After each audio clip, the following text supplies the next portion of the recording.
Welcome back to Invariable Math. So in the previous video, the very last problem, I had done this problem and I solved it incorrectly. Sorry about that. I blame my dog Beckham. Yeah, you, I'm talking about you. Because when I was finishing up that problem, he came over to me and started kind of pawing at my leg and scratching me. I must have got distracted and I made a big mistake in that problem. So I wanted to fix that and solve this problem correctly for you. So again, this is a quotient rule for derivatives. We have two functions, both of x. One is being divided by another, and we have to take the derivative. On top of that, we have an exponent. So this is a combination of some different derivative rules. First, I'm going to solve it the textbook way of doing quotient derivatives. And for that, I need to kind of write out real quickly what the rule for that is, because like I mentioned last time, I always forget. So it would be dy dx.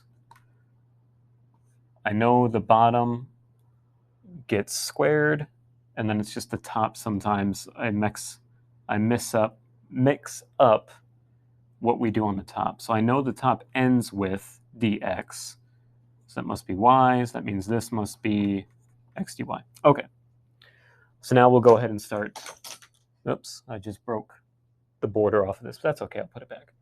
Now we'll go ahead and start solving this. So dy dx. First, let's deal with the exponent.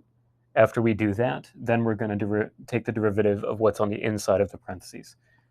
So this is the easy part. The 5 comes down. We leave what's inside the parentheses the same, and the exponent gets lowered by 1. So it'd be 5 times this raised to the 4th power. Now we have to take the derivative of what's on the inside. So all of this gets multiplied by the derivative of what's inside the parentheses. So I'm just going to put a little dot here, like a multiplication dot, just so I don't forget I'm multiplying. So derivative of what's on the inside.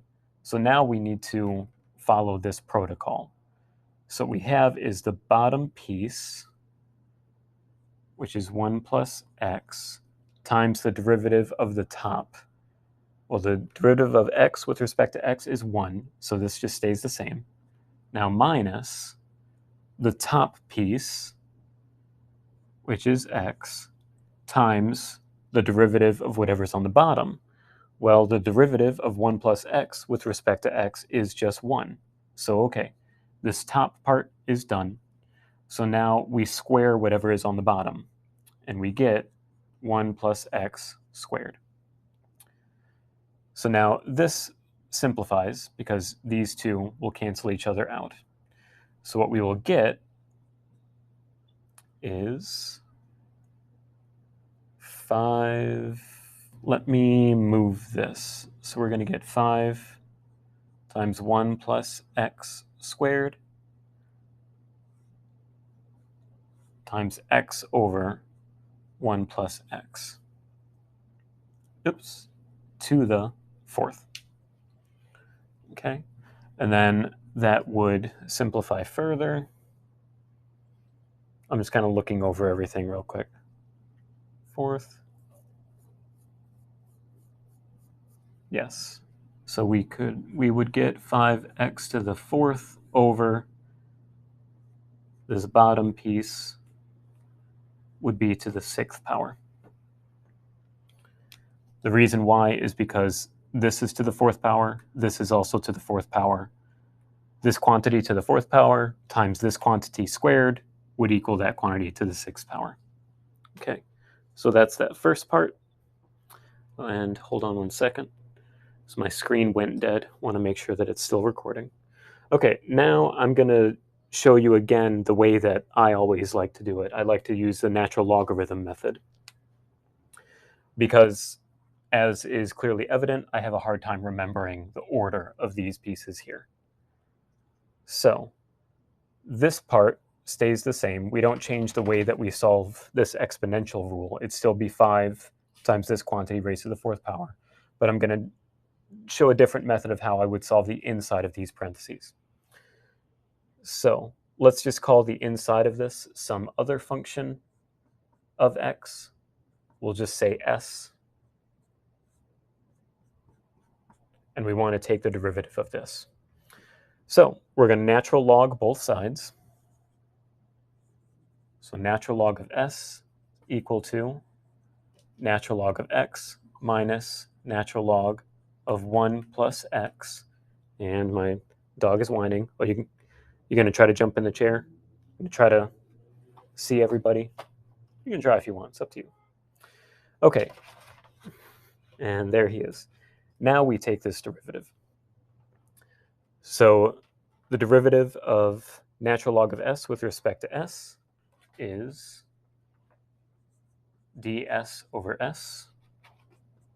Natural log of these, we get dx over x minus dx over 1 plus x. Now we've kind of got to do a switcheroo. We're going to multiply both sides by s in order to cancel this out, and we're going to divide both sides by dx in order to cancel these out. Okay, so what we get from that, we get ds dx is equal to s times the quantity of 1 over x minus 1 over 1 plus x. Just grab my chair here. The ceiling here kind of comes down on a slant, so I had to hang this board kind of low.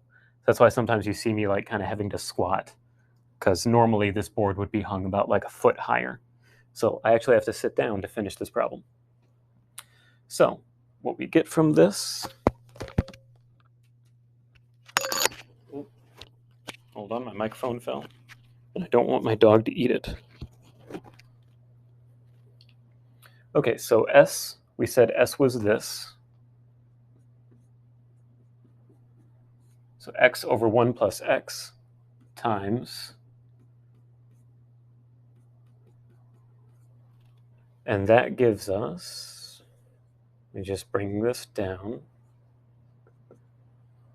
multiply this over, we get 1 over 1 plus x minus x over 1 plus x squared, because we are distributing, that's all I did. And the x's cancel in this first term here. Now I want to make these like terms, so I'm going to make the denominator the same. That means I have to multiply this top and bottom by 1 plus x in order to get the same denominator, minus x over 1 plus x squared. Okay, and so that would equal, the x's cancel each other out, so we just get 1 over 1 plus x squared. So that's the derivative of the inside of this parenthesis. Puppy, are you messing with my laptop? Please don't. I'll introduce him after the video. So remember, this gets multiplied by this. So our final answer, let me write it over here, dy dx would equal 5 times x over 1 plus x to the 4th times this. And this winds up being the exact same answer. 5x to the 4th over 1 plus x to the 6th.